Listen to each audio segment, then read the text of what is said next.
Bonjour, dans ce deuxième exemple, nous allons voir encore une fois la méthode de substitution dans un exemple théorique.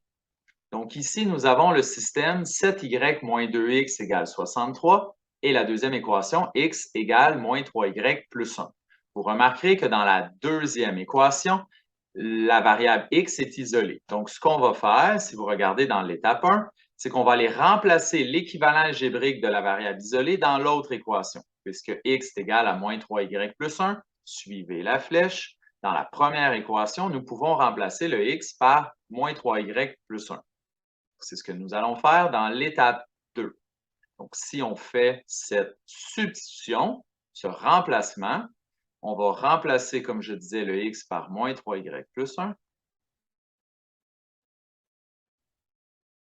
Et la parenthèse est là puisque initialement, nous devions doubler la valeur du x. Donc là, on va devoir doubler moins 3y plus 1. Donc, qu'est-ce que ça va nous donner? Une équation. Si vous regardez maintenant, ma ligne est une seule équation, une seule égalité dans laquelle il y a une seule inconnue, y. On va l'isoler. Qu'est-ce que je dois faire? Premièrement, je dois appliquer ma distribution. Moins 2 fois moins 3y, ça me donne plus 6y. Et moins 2 fois 1, on n'oublie pas de multiplier aussi par le deuxième terme de la parenthèse, moins 2. Étape suivante, on regroupe les termes semblables, 7y, 6y, 13y, moins 2. Maintenant, on doit additionner 2 de chaque côté de notre égalité pour annuler le moins 2 du côté gauche. J'obtiens 13y, 63 plus 2, 65. Dernière étape, on divise par 13, on divise par 13, y, 65 divisé par 13, 5. Y égale 5. Donc, dans cette deuxième étape, on a trouvé la valeur de la variable y.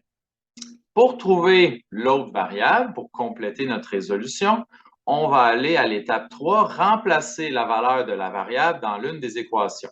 Si le y est égal à 5, j'ai pris l'équation x égale moins 3y plus 1 et je remplace le y par 5 dans cette équation.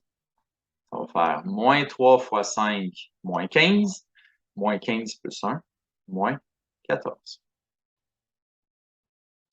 Donc là, théoriquement, j'ai terminé mon problème. Je sais que le y égale 5, le x égale moins 14. Je vais quand même faire l'étape 4, étape qui me sert à valider ma réponse pour m'assurer que je n'ai pas fait d'erreur.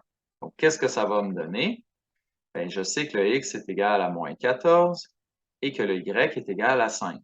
Donc, je vais aller travailler dans l'autre équation, pas celle qu'on a travaillée dans l'étape 3, je vais travailler dans l'autre et je remplace le x et le y par les deux valeurs qu'on a trouvées pour vérifier si cette équation est validée. Donc, si le côté gauche et le côté droit donnent bien la même chose. Donc, je vais aller voir si le côté gauche me donne 63. Donc, ce que je vais faire, 7 fois y, donc 7 fois 5, et moins 2 fois moins 14. Donc, 7 fois 5, 35, moins 2 fois moins 14, plus 28, 35 et 28, 63.